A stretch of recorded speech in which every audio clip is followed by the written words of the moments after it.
color reveal. Sama ko na pala si Shanice and si Anne. Yeah. So, we will be visiting South Korea. Guys, nakabili na tayo ng ating mga pasalubong. Custard. Ito na. First bite. So, may mga bago tayong gagawin sa Korea with Kim.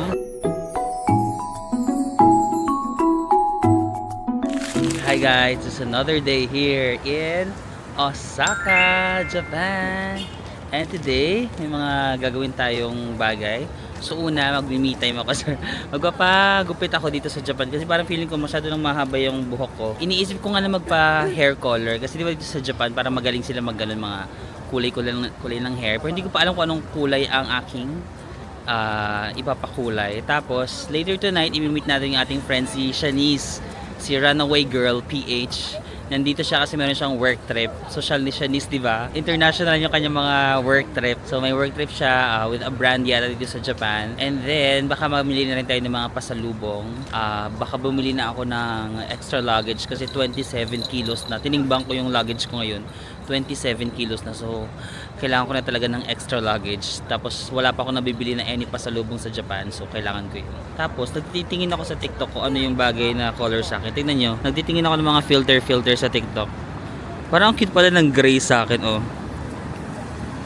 Ako ay pinagpalit pero di siya masakit. Kaso nung tinignan ko, matagal daw kasi yung process kapag yung gray kasi i-bleach pa yung buhok mo ng maraming beses para ano, aabot siya ng mga 4 to 5 hours. Ay, may dinner nga ako with Shanice later. Parang wala akong 4 hours. So magpapakulay na lang ako, baka brown na lang. Nabobore lang ako sa buhok ko kasi parang lagi na lang black yung buhok ko. Wala lang, gusto ko lang ng ibang kulay for a change.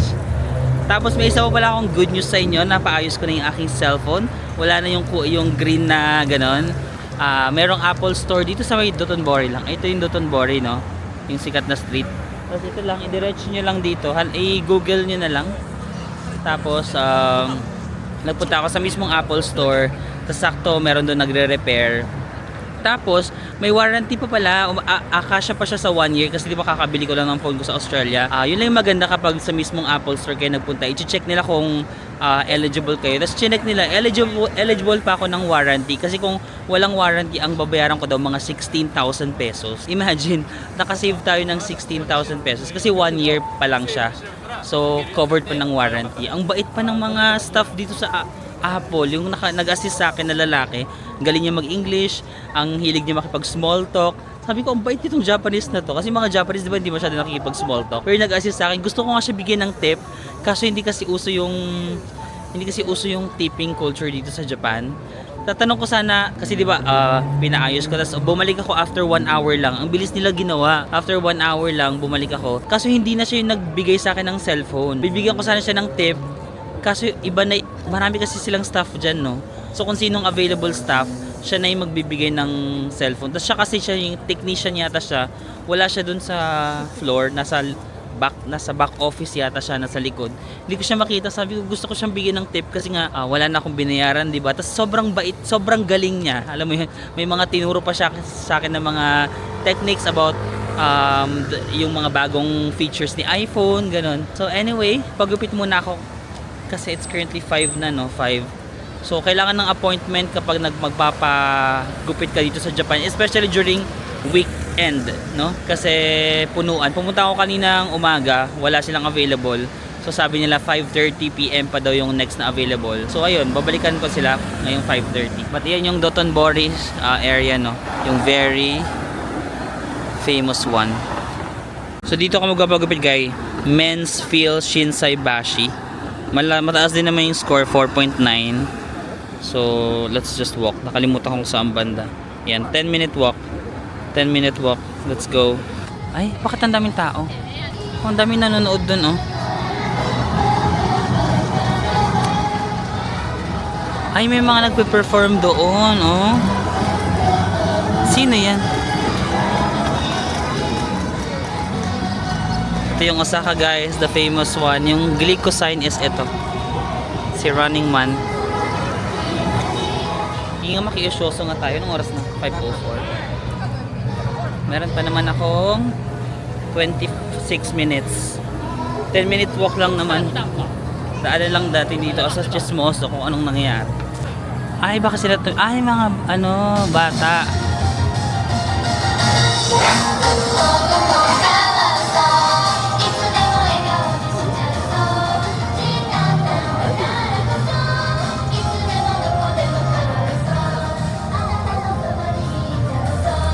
Hey, hey, hey.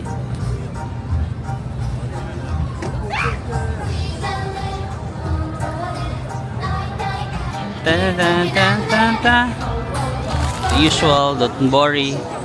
Super dami ng tao. Let's go. Grabe no, laging matao dito sa Dotonbori. Kahit anong araw, kahit weekend, weekday, any time of the day. Parang humuhupa lang tao dito mga 10, 11 p.m. ganun. 12. Kasi minsan napapadaan pa ako dito ng mga alas 11, alas 12. Doon lang siya humuhupa. Pero from the morning, 10 a.m., 9 a.m. hanggang 9 p.m. Zara. Zara man pala dito. Zara man. Kasi lakad na tayo. Baka malate ako sa appointment. So, andun yung GU. Bumili na rin pala ako ng mamahalin na screen protector. Kasi yung screen protector ko, nabili ko sa Australia, mga 1,000 plus pesos din yun eh. Pero di ba parang isang hulog lang nabasag agad siya. So bumili na ako ng mamahalin, mga 2,500 pesos na screen protector. Pero hopefully, matibay na siya. Tapos meron naman siyang 3 years ba? 2 years na warranty. If ever for example, nagkaroon ng mga bubbles, in 2 or 2 years, pwede kong papalitan. Feeling ko sa kakatipid ko, minsan, na mas napapalaki pa yung gastos. Buti covered po siya ng warranty. In fact, imagine kung hindi siya covered ng warranty, 16,000 pesos yung magagastos ko. Dahil siguro yung screen protector ko, mas pinili ko yung mas mura nung sa Australia. So, may mga bagay na kailangan mo quality, no? Especially pag medyo okay yung phone mo, like dapat maganda rin yung mga accessories niya. Nasanay kasi ako na simula sa mga lola ko, di ba? Parang dapat yung pinakamura yung pipiliin mo. Even sa parents ko, di ba? Parang pinalaki tayo na dapat yung cheap, yung mura, para makatipid and all that. So nadadala ko siya hanggang ngayon na parang laging mura. But sometimes pala, you really have to invest in quality products like this. Hair color reveal. Tara! Hindi ko alam kung anong kulay to, guys. Tinuro ko lang kasi doon sa may nakita ako na ganito yung kulay na isa sa mga naggugupit doon. Tapos sabi ko, ayun yung kagaya ng kulay nung naggugupit kay si Kuya. So ito na yung ating new look. Bagay ba sa akin yung may kulay? Ayan. Hindi ko na video yung doon kasi nahihiya pa. Pero may mga sa few clips ako pakita ko sa inyo. So guys, ito yung kanina. Tapos ayun, naggugupit sa akin si Kuya. Mabait yan. Tapos ito na yung wala pang kulay. Ginapitan niya muna ako. Medium fade. Tapos ito na yung kinukulayan niya na ako.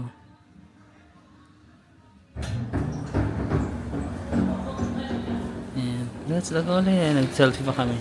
Ayan. So yun na yung kulay. I'm not sure kung hindi pa lumalabas yung totoong kulay kasi wala pang araw. No? Gabi na kasi. Pero that's the color. Brown. Basta brownish ang kanyang kulay. Hindi ako sanay na ibang kulay ko. Sa Japan, si Japan lang yung nakapag-convince sa akin na magkulay ng buhok. Parang, chikana. Tapos parang, mysterious type pa lang. Parang, where are we gonna eat today or something? Dapat mag-a-ash ako. Ay, ako gray. Gusto ko gray. Kaso kasi pag gray, i-bleach yung buhok. Matagal yung process. I-bleach, tapos parang 2 times i-bleach kasi dapat parang magputi talaga siya, diba? Pero I'm so happy naman with this kulay. I'm not sure lang kung anong kulay ko to. Brown? Ash brown? Or burgundy? I'm not sure. Basta yan, brown siya. Medyo mahal nga lang mo paggupit dito sa Japan. Ay, may kulay kasi kaya mahal. Paggupit lang yata mga around 3,000 pesos. Or 2,000 plus pesos. But since may kulay akong kasama, ang binayaran ko 13,200 yen, which is mga 4,900. Almost 5,000 pesos. Tapos since mabait yung nagugupit sa akin, tinanong ko siya. Kasi di ba hindi uso ang tipping culture dito sa Japan. So tinanong ko muna is it okay to give you tip? Tapos sabi niya, yes, I will appreciate it. Di ba? So hindi siya common thing na mag-tip sa Japan. Pero I think some people na-appreciate naman nila. So ask nyo na lang kung okay. Pero wag kayo agad-agad magbigay ng tip kasi baka bastos yun for them. Ask mo muna, okay lang ba na magbigay ako ng tip? Ganun. So, umokay naman si kuya. Siguro makakatulong din naman sa kanya yun. So, ayan. Tara. Mamaya pa pala kayo magkikita 8 nila Shanice. Anong oras mo ba? Wala pang 7. Medyo nagugutom na ako. Bili lang tayo ng street food. Pantawid gutom. Pantawid gutom habang hindi pa natin namimit sila Shanice.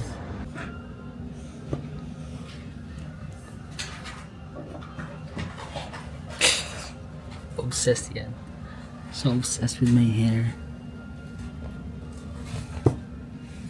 Naninibago lang ako kasi hindi ako nagkukulay ng buhok. Tara guys, lakad na tayo sa may Dotonbori. I-meet na natin sa Labeshi. Sa Labeshi Shanice. Malapit lang din daw yung hotel nila around this area sa may Dotonbori, Shinsaibashi, Namba area. Tara, tawid tayo. Hey guys, kasama ko na pala si Shanice and si Ann. Yeah. Ibang level na yan si Shanice guys. International brand. Andun na siya. Hindi natin ma-reach. Iba naman si Marvin, yun yung hairstyle. Yeah, hairstyle. Ito lang yung na-upgrade sa akin guys. Yung Fresh na fresh. so mag-iyakinig ko kami dito sa isang local lang na yakinig ko. Lahi na nilakad. Ngitin natin si Ivan kasi wala siya. Dito may space. Ivan dito ka ako. Kunyari ikaw na lang yan. Ayun guys, sorry. Ganyan ako magluto ng yakinig ko. Hindi pa talaga ako pwede mag-asawa.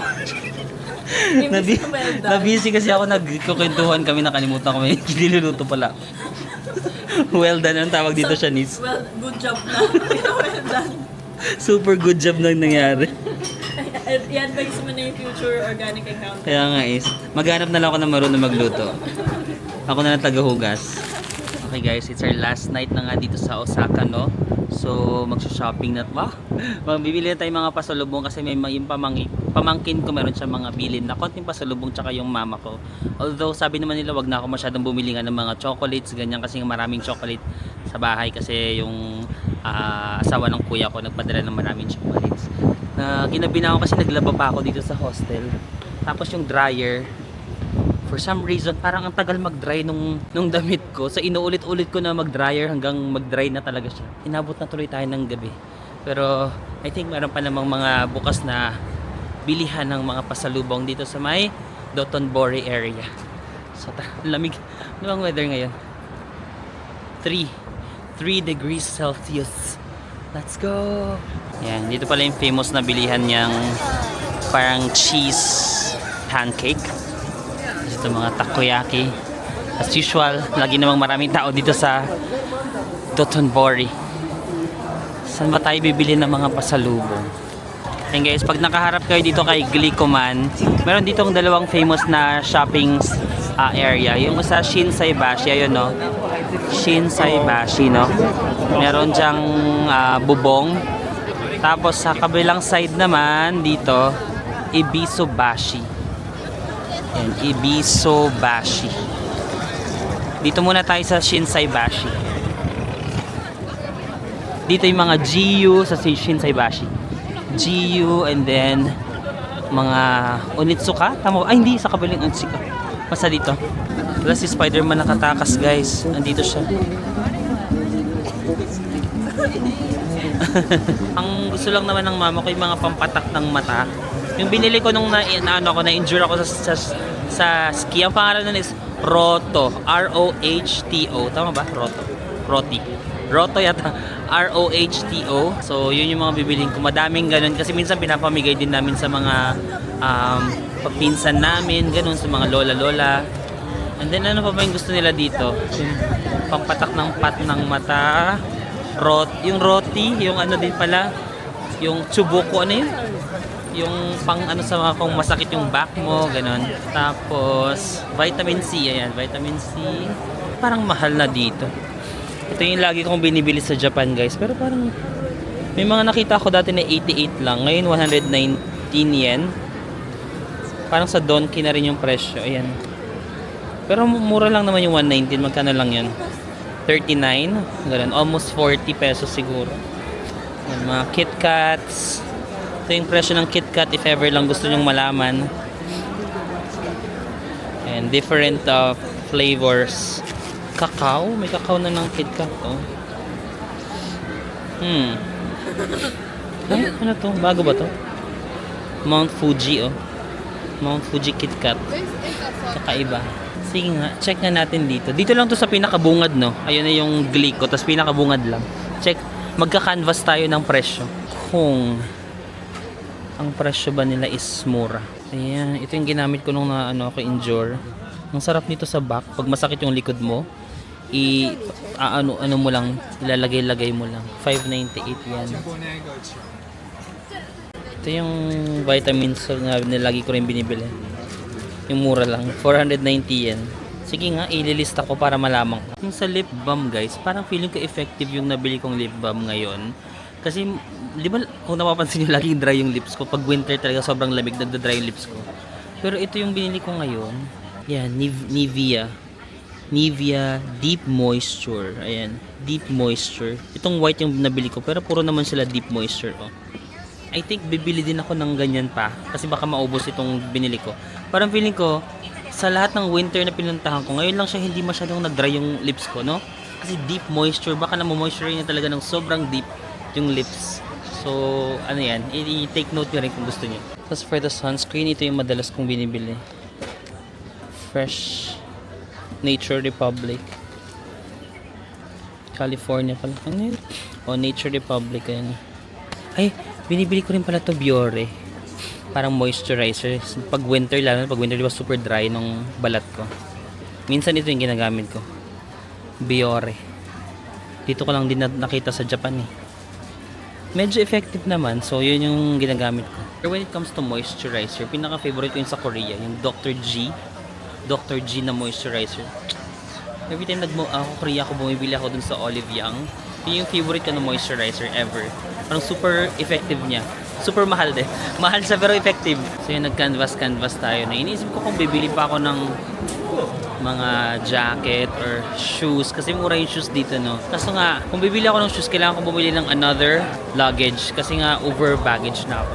Iniisip ko kasi after Japan, may pupuntahan pa tayo ng isang country. Iniisip ko kung doon na lang ako bibili ng mga jacket sa next country para hindi na ako mag-luggage. Tapos doon na lang ako bibili ng luggage para hindi ko na problemahin yung extra fee from Japan to the next country. Sige, mag-check muna ako sa G. Pag may nagustuhan tayong damit, then bibilhin natin. Pero pag wala, baka yung mga maliliit na lang na pasalubong like yung mga, ayun nga, pang eye drops para hindi siya masyadong mag-add ng kilo. Tapos sa next country na lang tayo mag-shopping ng malala. Wow. Actually, may mga nakita kong gusto kong bilhin sa GU.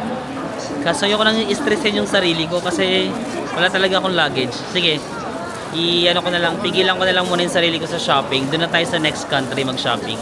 I-reveal ko na nga kasi actually, itong shopping vlog ng Osaka, kadugtong to nung last kong Osaka. Di ba nag-Osaka ako, tapos sa susunod na vlog, pupunta tayo sa Sapporo. Tapos after Sapporo, bumalik pa ako dito sa Osaka. Nagulang ba kayo? Basta ito yung after ng Sapporo, bumalik ako dito sa Osaka for the shopping. Tapos dinugtong ko siya sa Osaka vlogs para ang Osaka series, dire-diretso sila. Alam mo yun? Tapos yung Sapporo, dire-diretso sila. Doon sa Sapporo vlog, na mention ko na naman kung ano yung next country natin. So sabihin ko na lang kasi makikita nyo rin naman sa Instagram ko. Bago pa ma-upload to, makikita nyo na sa Instagram ko kung nasaan ako. So we will be visiting South Korea. And nakakatuwa kasi meron tayong mga kakaibang gagawin doon. Like magvi-visit tayo ng mga probinsya nila. Kasi meron tayong friend doon, di ba? Meron tayong local na friend sa Korea. Tapos iniimbitahan niya ulit tayo.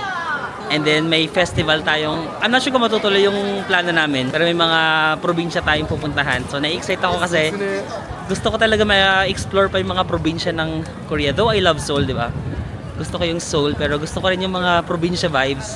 So hopefully matuloy yung plano natin dun. So ang atin namang sasakyan papunta Korea is Asiana Airlines. Tapos maganda kasi 23 kilos yung luggage plus 10 kilos yung hand carry. So yung mga pasalubong ko, i-hand carry ko na lang. Kasi parang mga 7 kilos pa lang naman yung hand carry ko. Pwede ako mabumili ng pasalubong na worth 3 kilos. So I think yung mga eye drops, okay na yun. Eye drops, vitamin C, and yung mga rot. Okay, maraming mga eye drops dito. Ito yung sa friend ko na si Erwin. Yun yung tinatry niya. Pero masyadong matapang yan for me. Ito lang yung hiyang ako. Ito, Roto. Wala kasi siyang, naka-Japanese kasi. Pero ganito yung itsura niya guys. Parang Roto yata. R-O-H-T-O. So dito it's 198 yen. Sana yun? 198 yen. So mga 40 or mga less than 40 pesos. Sige, mga 10 na yan. Mga 10 na para, maraming mabigyan. 2, 4, 5. Ito pwede rin naman, pero mas nagugustuhan ko ito. Kuha ko ng konti. Yung guys, ang dami kong kinuha. Ito kasi yung favorite nila mama. Ayan yung pinakaunang binili ng mama ko. Eye drops. So, dinamihan ko na 15 peraso. Para for the 1 year na. Charis. Ito sikat din to dito sa Japan, inhaler. Pero mas bet ko yung inhaler sa Thailand. Alam mo yon, yung green. Pero sige, bili lang tayo para matry din nila mama. Ito yung presyo niya ng tatlo. Yung tatlo, 1,300. Pag isa lang, 500. Pero makaka-discount kapag tatlo yung bilhin mo. So, magkano yung 1,364? 400 plus. So, ang isa, magkano ang isa? Ang isa ay mga 150, gano'n. Yung bibili na rin ako nito para meron akong stock. Kahit mga dalawa siguro. Kaso matatapos na yung winter. Isa na lang. May isa pa naman ako. Sige, isa na lang muna. Guys, mag-add tayo ng vitamin C tsaka yung Roy Hit Chubo ko. Yan. Guys, nakabili na tayo ng ating mga pasalubong. Mostly mga eye drops. Pero yung eye drops pala, per variant, 12 pieces lang yung pwede. Di ba 15 yung kinuha ko? Sabi hindi daw pwedeng 15. Per variant, parang 12 lang. So, kasi pag marami na, baka isipin nila na to, pasabay. Pasabay na, parang nag-business na ako dito. Pero, kung nagpapasabay kayo, I think pwede naman, pero iba-ibang store kayo bibili. Parang per store, ang limit mo lang is 12 pieces per variant. No? So, ito na yung ating napamili. Sunscreen, vitamin C, and may konting chocolate. Gusto niyo pa mag-dessert? Parang natatakam ako dito sa Pablo. Although na-try ko na to dati, yung cream brulee. Brulee? Yeah, cream brulee. Pero, ang sarap. 450 sa mga 160, 150. Rich and creamy uji matcha. Parang sarap dito ng matcha. Tara, try nga natin. Gusto ko rin yun. Pero last night na naman natin sa Osaka, so mag-cheat day na tayo. Kahit everyday naman ako nag-cheat. Kahit everyday naman ako nag-cheat day. Binibigyan ko lang ng rason para makapag-cheat day ako. Pero ang totoo, araw-araw naman ako nag-cheat day. Kaso wala na yata silang tinda. Ayan, nagsara. Sarado na. Ay! Nagsarado. Thank you, Lord. Gumagawa talaga si Lord ng paraan para sabihin, no, you have to focus on your diet. Sinarhan na tayo, no? Parang, kahit may mga nakapila pa, hindi nila tinapos yung pila. Gusto ko yung work-life balance ng Japan. I love it. Di ba may mga nakapila pa dito? Buti hindi ako pumila. May mga nakapila pa, tapos parang sinara na nila na parang, okay, last na yung, namin na customer. Bawal. Kawawa naman yung mga nakapila, no? Hindi man lang sila nag-announce na parang wag na kayong pumila, ganun, ikakat na namin yung linya. Wala silang announcement. Bigla na lang binaba yung parang, sarado na kami, sorry. But on the silver lining side, nakatipid tayo ng calories. Pero hindi ako papayag. Nakatipid man tayo dun sa Pablo, maghahanap tayo ng ibang dessert place. Siyempre, if one door closes, another one should open. If nasarahan ka ng isang store, maghanap ka ng isa pang bukas. Charing. Tara, mag-street food tayo. Gusto nyo? Street food tayo dito sa Osaka. Medyo namimiss ko na mag-street food dito kasi hindi na ako masyado nag-street food. Ano ba, para bang hindi ka na marunong tumingin sa pinanggalingan mo na parang pag nakakita ko ng street food na, what's that? Like, looks familiar but, I cannot take it. No, pansin nyo, hindi ako masyado nag-street food dito sa Japan. Pero, mura pa rin naman mga Sukiya, Yoshinoya. Pero yung mga street food ba na ganyan, yung nasa gilid-gilid, mga takoyaki, tara na nga, itry natin.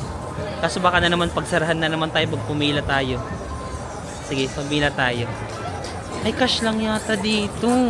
Namiss ko yung cheese na ganyan dito sa Osaka. Guys, ang trinay ko naman ngayon is custard. Dati kasi ang natry ko is cheese. Yung mozzarella cheese yung pag ginanon mo, tas ahaba siya, no? So, kainin muna natin siya dito. Ayan, medyo maba na naman yung pila. Custard. Bango. Looks familiar. Smells familiar. Wow. Kala mo talaga. Wala pa ako masyadong natikman na custard. Pero ang sarap ng base. Crunchy from the outside, tapos ang kanyang is parang cake. Dito naman ako sa cakey. Cakey, may word bang cakey? Parang cakey yung loob, pero nagka-crunch yung parang outside niya.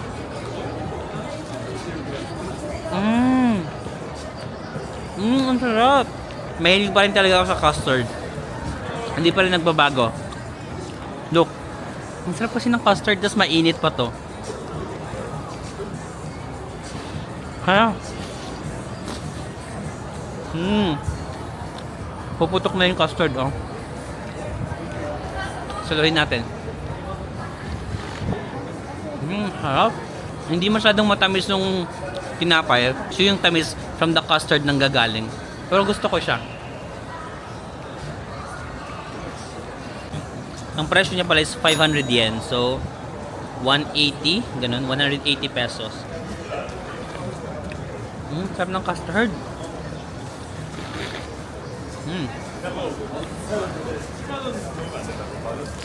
Magtakoyaki ba tayo? Hindi ako magtakoyaki na person, pero dahil mahaba yung pila dito. O, di ba ang haba ng pila? Ay bang, ito yung name niya.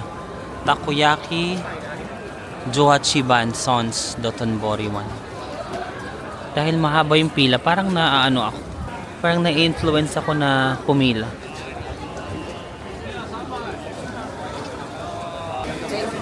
Parang sarap. Hindi, sige, 8 lang. Pero gusto ko hapa. Takoyaki ba tayo? Parang na-influence ako sa dami ng pila, alam mo yun? Guys, may machine lang dito, no? Pipili ka lang ng iyong order. I-insert mo lang yung money mo. Try mo yun sa mga street food dito, cash basis lang guys. So, kailangan nyo rin ng cash talaga.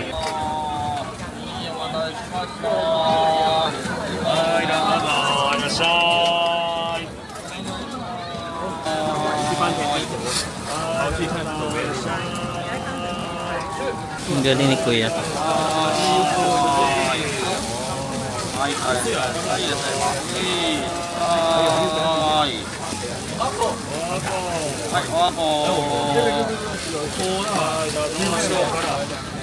Imagine no, non-stop sila na nagtatrabaho kasi parang non-stop yung pila eh. Hindi nawawala yung pila so buong araw. Nagaganyan-ganyan sila, no? Yan, sobrang expert na sila sa paggaganyan-ganyan. Yung pila hindi nawawala, oh. Nandito na ako. Ako na yung kukuha ng next. Pero nakakatuwa, ang dami nilang benta, no? Ang dami nilang sales. I think nakakatulong na nakikita kung paano nila rin niluluto, no? Niluluto nila sa harapan ng tao. So yung mga tao na ako curious, ayan, humahaba yung pila. Pero nakakatuwa, ang dami nilang benta, no? Nakakatawa kapag yung mga small businesses nagta-thrive, no? Parang every time dumadaan ako dito, mahaba yung pila dito sa takoyaki. Parang never ko pa siya nakita na walang pila. Ngayong gabi na, di ba, nagsasara na ngayon ibang store, pero itong takoyaki na to, dito pa rin siya. Malapit lang to sa may Glico sign, guys. Makikita nyo to agad kasi maraming pila. May gato ko sa mga... This is it. We got the takoyaki. 6 yung binili ko. Meron silang 8. Meron silang 10. Ala, sino to? Yan. May ano, pusa. Sino siya? Baka si Hello Kitty. Hello Kitty brown version? I don't know. Ang mahirap naman ngayon maghanap ng pwesto, no? Yun yung mahirap dito sa Japan. Pwesto kung saan tayo kakain. Because wala naman silang pwesto doon sa tindahan. Kay Glico gusto mo. Ay, ang cute! Reunited! The black and the white cat. So cute. Ay, nahihiya pa siya. Pabebe. Parang mana ka sa akin, ha. Pabebe ka. Yan, perfection. Meron tayong nahanap na magnet. Si Kuya. Meron tayong nahanap ng magnet. So, ito na yan. Takoyaki. Bakit dalawa? Dapat isa lang. Reminds me na kailangan kami kasama pag kumakain. Ito na. First bite. Ay, napapalid yung ano. Cheers. Ah. Ingat. Maingat. Ah. Wala lang. Well, masarap nga siya. Again, hindi kasi ako takoyaki person. Pero masarap nga siya. Nagigets ko. Nagigets ko kung saan nanggagaling yung mahabang pila. Papakita ko sa inyo. So, ganyan yung itsura niya. Andun ito yung parang octopus, ayun oh. Sa taas. Tapos, pag kinagat mo, mainit nga lang siya, pero pag kinagat mo, gets. Masyadong malasa, takoyaki. Plus yung lasa nitong napapalid-palid na parang, ayan, yung parang hibla-hibla. Yeah. Masarap. I'll give it mga 5. Sorry. I'll give it mga 8.8. Siguro kung takoyaki person ka, baka bigyan mo to ng mga 9.5 ganun. Pero masarap siya sa akin. Gusto ko yung texture ng octopus. Parang after mo makain yung circle, meron pang additional texture ng octopus na medyo matigas ng slight. Okay. Cheers! For our last night here in Japan. Never gets old. No? Never gets old. Kahit paulit-ulit na lang ako dito. Parang hindi talaga, di ba pag nag-Japan kayo, may tinatawag nga na Japan curse, no? Na once mag-Japan ka, parang gusto mo na siyang pabalik-balikan. Totoo yun. Totoo ba? Or ako lang. Di ba kapag nag-Japan ka, parang gusto mo ulit bumalik. Meron siyang curse. Kaya wag kayo mag-Japan kasi baka magka-curse din kayo. Parang every year gusto kong bumalik dito. Kahit ano lang, chill-chill lang. Kahit hindi na masyadong touristy, basta gusto ko lang siyang bumalik. Gusto ko lang yung vibe. I just want to vibe. The food, sobrang favorite ko yung food. Yung mga sukiya-sukiya, yoshinoya. I love it so much. Tsaka yung ano talaga, yung respect, no, na meron yung mga Japanese. Although may mga nagsasabi sa akin na yung mga Japanese, parang super respectful lang nila pag nandyan ka. Pero minsan, like normal people, may mga times din na parang may sinasabi silang masama pala sa'yo. Pero at least hindi sila parang straightforward na sasabihan ka. But even though, I still appreciate yung kultura talaga nila na parang arigatou gozaimasu. So like, every time bumibili ka, parang super thank you sila. Tapos may bow pa. Actually, yung pagbabow, na-adapt ko na siya. Kahit sa Philippines, pagtatawid ako, tapos diba nag-stop yung car, gumaganon na ako sa kotse. So parang thank you, nag-stop ka for me. Pero na-appreciate yung mga ganon nila. No? Ano pag i-chika ko sa inyo? Itong vlog na to, chismisan lang naman to. Ito, na-excite ako mag-Korea kasi nga makakasama natin sige na, sabihin ko na. Baka kasi hindi matuloy. Knock on wood. Baka makasama natin si Kim. Di ba kilala nyo ba si Kim, yung ating friend na Korean? Nakakatuwa kasi, if ever magkikita kami ni Kim, pang 4 times na namin magkikita. At nakilala ko siya 2024 yata. Dito sa Tokyo. Sa Tokyo ko siya nakilala. Tapos, pangalawang beses nagkita kami sa Daegu, no? Tinur niya tayo, mga food. Tapos, after nun, tinur niya na naman agad tayo. Tapos ngayon, kasi every time magkukorea ako, lagi niya sinasabi, magkukorea ka, sabihan mo ako. Nakakatuwa na, yung mga naging friends natin sa travel, no? Natutuwa ako na parang gusto pala nila akong kasama. Di ba, nakaka-flatter. Kasi for example, kapag may naging friends ka, tapos if hindi ka nila bet na friend, usually di na sila makikipagkita sa'yo, di ba? Parang hindi sila makikipagkita, di ka na nila papansinin. Pero natutuwa ako na yung mga friends na nakilala natin sa pagta-travel, gusto pa rin talaga nila akong makasama, no? Na yung na-build natin na relationship with them, nakakatuwa. Especially sa mga Korean, guys. Kasi sa mga Korean, mahirap makipag-friends sa kanila kasi sobrang taas ng walls nila. Alam mo yun? Sobrang taas ng walls nila. Pero na-realize ko, once maging komportable sila sa'yo, matatanggal yung mga walls, ganun. Pero sa simula lang talaga, mahirap makipag-close sa kanila kasi nga, may personality talaga ang mga Korean na hindi sila masyadong nakikipag-usap sa iba or parang masyadong may wall sila na I'm a Korean, na hindi ayaw ko masyadong makipag-friends sa ibang lahi, parang ganun. Pero kapag na-penetrate mo yung kanilang buhay naman, parang if gumaan yung loob nila sa'yo, sobrang ganda nila na kaibigan, di ba? Si Kim, every time nagko-Korea ako, nahihiya ako kasi hindi niya ako pinagbabayad. Like for example, sa Daegu, pagkakain kami, sabi ko hindi pwede kasi, sabi niya kasi bisita daw ako. Sabi ko hindi kasi pwede kasi hindi ko naman first time sa Korea na, di ba, parang nakailang kita na tayo, hindi man pwedeng ikaw lang lagi. So minsan inuunahan ko na lang siya magbayad kasi hindi talaga siya nagpapabayad. Tapos lagi niya pa tayong pinapasyal sa mga local na cafes, ganun. So natutuwa lang ako na friends pa rin tayo. Actually, minsan nakakausap ko pa rin. Hindi kami nag-uusap everyday, pero once in a while, nakakausap ko naman yan sila. Sila Kim, sila Anson, sila Ari. Like, once in a while, nandiyan pa rin talaga yung communication. And nakakatuwa lang na hindi sila nakakalimot, no? Parang friends pa rin talaga yung tingin nila sa atin, no? So, yun, may mga bago tayong gagawin sa Korea with Kim. Ipapasyal niya tayo sa probinsya. So, I'm excited. Sana matuloy kasi hindi pa sure yung kanyang schedule. Pero I hope matuloy. Cheers! Okay, mamaya na naman ako magchichika. Puro na chismis tong ginagawa ko. Hoy! I died! Wow, meron siyang pa-outfit si Kuya, guys. Oh. Wow, nice. Arigato gozaimasu. Na-ispada pa tayo ni Kuya. Anong trip ni Kuya sa life no? Nang-ispada siya. In-ispada niya ako. Pero in fairness, na ang sarap sa feeling na may espada ni Kuya. Ang talig ng espada niya. May mga nagtatanong sa akin, Marvin, paano ka ba nakakapag ano? Minsan may mga nagme-message sa akin sa Instagram, paano ka ba nakakahanap ng mga friends sa pagta-travel? Paano mo ba na-maintain yung friendship mo with them? I think, paano ba? I think it's a two-way relationship kasi. Ang ginagawa ko, kilalanin mo muna yung tao. For example, iba-iba kasi personality ng mga friends ko eh. Si Kim, for example, yung Korean, super introvert nun. Si Anson, sabi niya introvert siya, pero naniniwala ba kayo introvert si Anson? Sabi niya, introvert daw siya, pero pag sa akin daw, sobrang komportable niya lang, kaya nailalabas niya daw yung kulit niya. Pero kapag sa normal day daw, hindi daw siya ganun.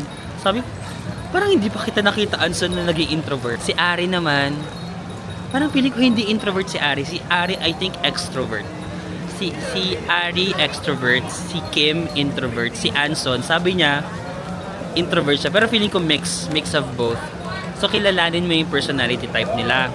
Kasi pag kilala mo yung friend mo, alam mo kung paano siya atakihin. For example, paano ba? Pag si Kim, for example, introvert siya. So, pag introvert si Kim, hindi ako masyadong, I don't know how to say it. I-adjust mo rin yung personality mo doon sa tao para maging komportable siya. Kumbaga, ina-adjust ko yung personality ko para mag-click ako doon sa kasama ko. I don't know how to say it. For example, si Anson, mahilig siya magsalita, di ba? So, pag kasama ko si Anson, parang, ina-adjust ko yung sarili ko na, okay, may mga nagpapakit dun sa likod. Ina-adjust ko yung personality ko na parang, okay, gusto ni Anson magsalita, so ibibigay ko yung floor sa kanya. Alam mo yun, parang hindi ako makikipagsapawan kasi parang ang personality ni Anson parang, hey, what's up bro? Alam mo yun, parang masyadong mataas yung energy niya minsan, tapos ang dami niyang sinasabi. So ayoko makipagsapawan kasi para bumalanse. Ganon. Alam ko kung paano bumalanse. Yun pala, kasi accountant ako. Mahilig ako magbalanse. So parang alam ko kung paano bumalanse. Kapag super mataas yung energy ng kasama ko, medyo ibababa ko yung sa akin para lang bumalanse. Tapos para may nagre-receive ng energy niya, ako yung magre-receive. Pag si Kim naman yung kasama ko, kasi super introvert, minsan kailangan ko mag-exert ng more effort na magtanong. Alam mo yun, like mag-initiate ng conversation. Kasi pag hindi siya magsasalita. Alam mo, hindi siya magsasalita. So, minsan, kailangan ko mag-exert ng more effort. Si Ari naman, si Ari chill lang din. Kung anong vibe na binibigay ni Ari sa akin, ibabalik ko lang din. For example, si Ari mahilig yun, ang positive ng energy ni Ari. So, parang nagiging positive ako pagkasama ko si Ari. So, ganun. Parang ibabalanse mo lang talaga. Kasi for example, pero wag naman yung super. Kasi for example, si Kim, introvert. Pag super maingay ako, maiinis siya. Alam mo yun? Kasi yung mga introvert, ayaw din naman namin ng super ingay, di ba? Okay lang naman yung medyo maingay, pero pag super ingay, nakakainis, di ba? So, nag-exert ako ng more effort para makipag-usap, pero hindi too much. Parang just the right amount para lang magkaroon kayo ng conversation. Tapos hindi ko siya pinipilit. Minsan si Kim hindi yan mag-chat ng mga ilang months. Hindi ko siya pipilitin. Like hindi ako yung parang, uy, kamusta na? Uy, usap tayo. Hindi ako ganoon. Like, inaantay ko na maging ready sila makipag-usap. Kasi pag ready sila, ang dami nilang chika. Ganon. Hindi ako yung parang, Anson, chat tayo everyday, ganun, hindi. Parang kilala ko kasi sila eh. Ayaw nila, ako kasi kilala ko yung sarili ko. Hindi rin ako mahilig makipag-chat, di ba? Kaya pag may time ako makipag-chat, doon ko na isisingit lahat. So, ganun. Parang, it's a relationship lang talaga that you have to maintain. Tas you have to know both sides. Kilalanin mo yung bawat isa para alam mo kung paano atakihin. Minsan bigla na lang sila minsan si Anson bigla na lang chat, ang daming sasabihin. As minsan si Kim naman, ayun, ito nga, bigla lang chat, ang daming sinasabi. So, ganun lang. Hindi ko alam kung paano mag-explain. Parang feeling ko, ano talaga ako, like, mahilig ako makinig. Like, listener talaga ako. Kapag vlog, kasi kailangan ko magsalita. So, if the situation requires me to talk, magto-talk ako. Pero most of the time talaga I listen. Kasi if you know how to listen to people, you can ask the right questions, may sense ka kausap, alam mo yon. So, kapag maingay sila, sila Ari, sila Anson, pag marami silang sinasabi, I really listen para I know what to ask. Kapag alam mo kasi kung ano yung itatanong sa kanila, masusustain mo yung conversation. Instead of, minsan kasi may mga tendency tayo na pag may nagsasalita, tayo gusto rin natin magsalita, di ba? Gusto rin nating sumapaw sa sinasabi. But ako, I really listen first para pag ma-listen ko, alam ko kung anong i-ask ko. Also, if you listen to them kasi, mafe-feel nila na their voices are being heard. Alam mo yun, mafe-feel nila na, ay, ang sarap naman kasama nito ni Marvin kasi nakikinig talaga siya sa akin, and then I really ask the right questions. Hindi lang sa vlog, even off-cam, kasi marami kaming usap na hindi nakikita sa vlog kasi. Like even off-cam, I really listen to them pag nagkukwento sila, tapos nag-ask ako ng right questions. Instead of, minsan kasi may tendency tayo as human na pag may nagsasalita, ang iniisip agad natin, ano kayang sasabihin ko? Alam mo yun? Hindi ako nag-iisip ng anong sasabihin ko. Pinapakinggan ko talaga muna yung sinasabi nila para alam ko kung anong itatanong ko. So I think ganun, like, na may maintain ko yung good relationship ko with them kasi siguro ganun, hindi ko alam. Hindi ko rin alam. Actually, hindi ko rin alam. And siguro one thing, ang dami kong, alam mo, parang dito vlog, nagchikahan na tayo. Kasi marami nagme-message sa akin ng ganito sa Instagram. Hindi ko lang kayo ma-replyan isa-isa. And I think one thing, you really have to be confident. And confidence doesn't always mean loud. Confidence can be quiet confidence. Alam mo yun? And I feel that I have that. Ako confident ako sa sarili ko, pero hindi ako like loud na confident. Like, mafe-feel kasi nila yon if you're comfortable sa sarili mo, you're confident about, you know, expressing yourself. Parang ganun. Parang you need to know your value. You need to know yourself and trust yourself. And you need to be positive. Diba? You need to have a positive outlook in life. Ako kasi parang, mukha lang, ako, isip bata din kasi ako, di ba? Isip bata kasi ako. So parang, if you have that positive outlook in life, people will be drawn to you, di ba? They will be drawn to your energy, and you will attract the same people na with the same kind of energy, no? If you're positive kasi with your life, you will attract people who are also positive, di ba? People who are also good. If you're nice, you will attract people who are also nice, di ba? If you're a marites, you will attract people who are marites. Charis. And alam mo yun, if you're, basta kung ano yung energy na ginigive mo, I think, sa universe, yun yung nakukuha mo rin in return. So I think that's how I make friends, no? Ang haba ng explanation ko. But wala akong I don't know. The short answer, I don't know actually, guys, kung paano ako nakaka-make ng friends. But maybe ayun yung mga sa tingin ko. But at the end of the day, hindi ko naman alam sa kanila, di ba? It's actually them who can answer. Maybe I should ask them, no? Dapat meron tayong segment na asking my friends kung ano yung bakit nila ako gusto na maging friend, no? Kasi I don't know. So, ang lahat ng mga yon is sa tingin ko lang, napapaisip din ako kasi tinatanong niyo ako. Kung hindi niyo ako tinatanong, hindi ko rin iisipin yun.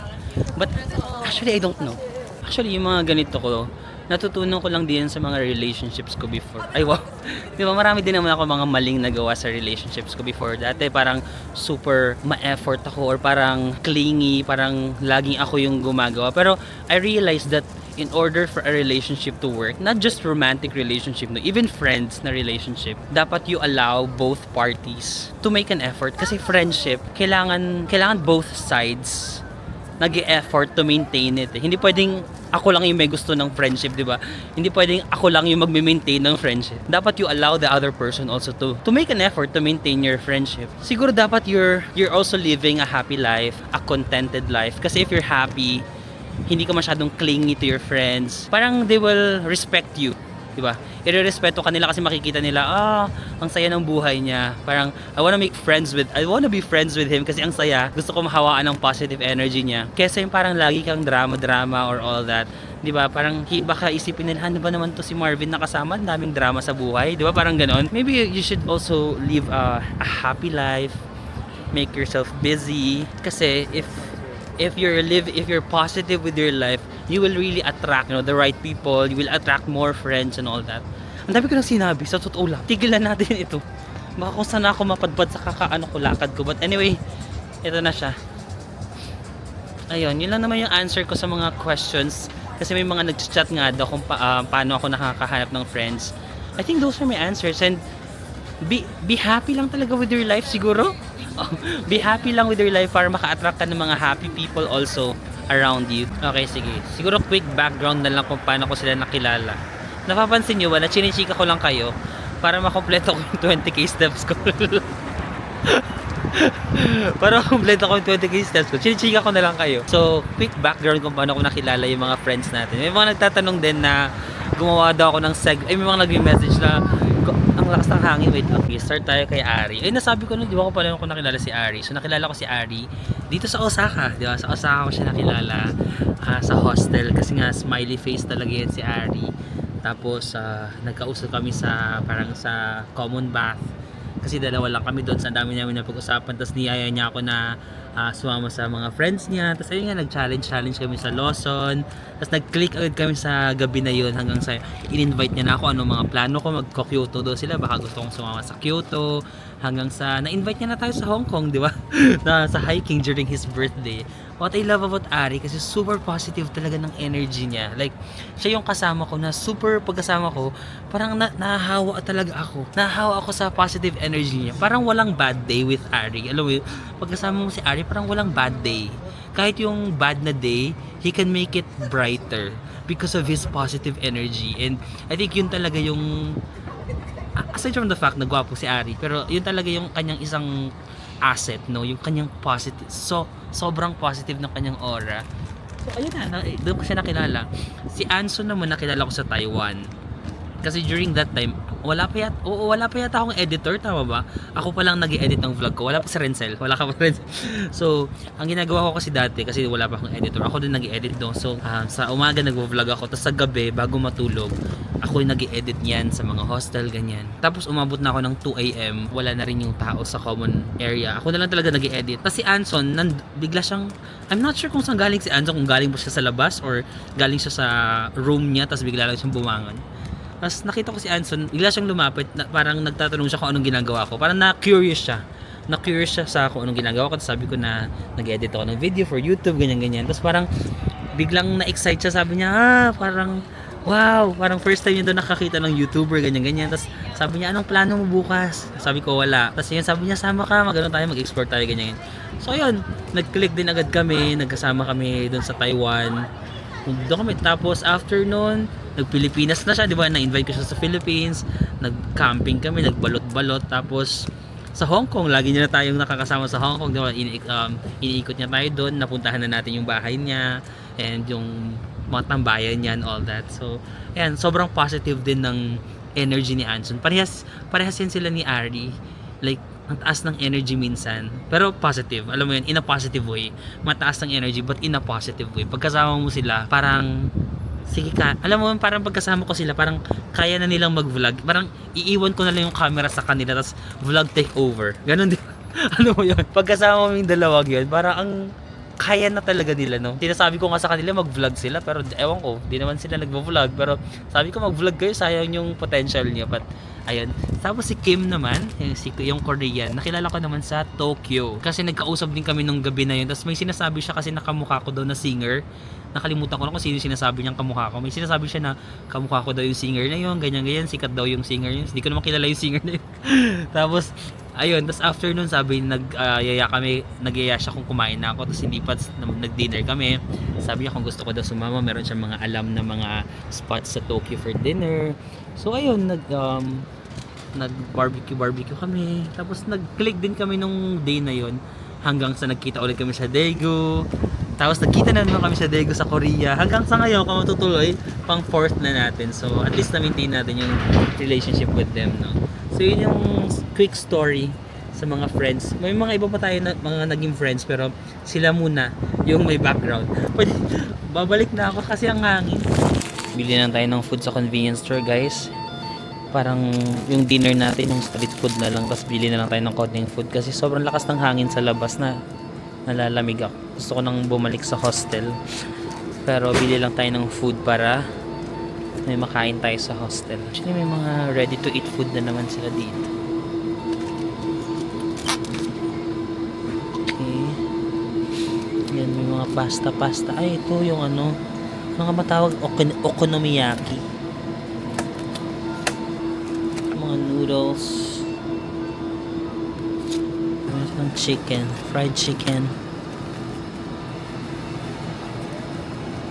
Pang i-dinner natin, guys. Kung gusto nyo dinner, curry. Dito na lang tayo mag-dinner kasi ang lakas ng hangin. Para makauwi na tayo. Makapagpahinga na rin tayo. So guys, nag-init lang ako ng binili natin na food sa 7-Eleven. Para namang microwave dito sa hostel. Daming tao. Medyo mahirap maghanap ng upuan, pero that's the vibe of the hostel. And guys, ito yung na-order ko sa convenience store. So parang beef noodle. Beef curry noodle, I think. Saging, ice cream, coke. So I think that's it, no? I-end ko na muna yung vlog, nahiya ako kasi ang daming tao dito sa hostel. So kakain lang ako ng dinner. At mamaya magpapack pa ako ng luggage kasi kailangan ko pang i-make sure na hindi lalagpas ng 23 kilos. Magdadasal ba ako kung paano ko pagkakasyahin yung luggage ko. But ayun lang, maraming salamat sa pagsama sa akin dito sa Japan. And I hope nag-enjoy kayo as much as I did. Maraming salamat. I'll see you again in the next one. Bye bye.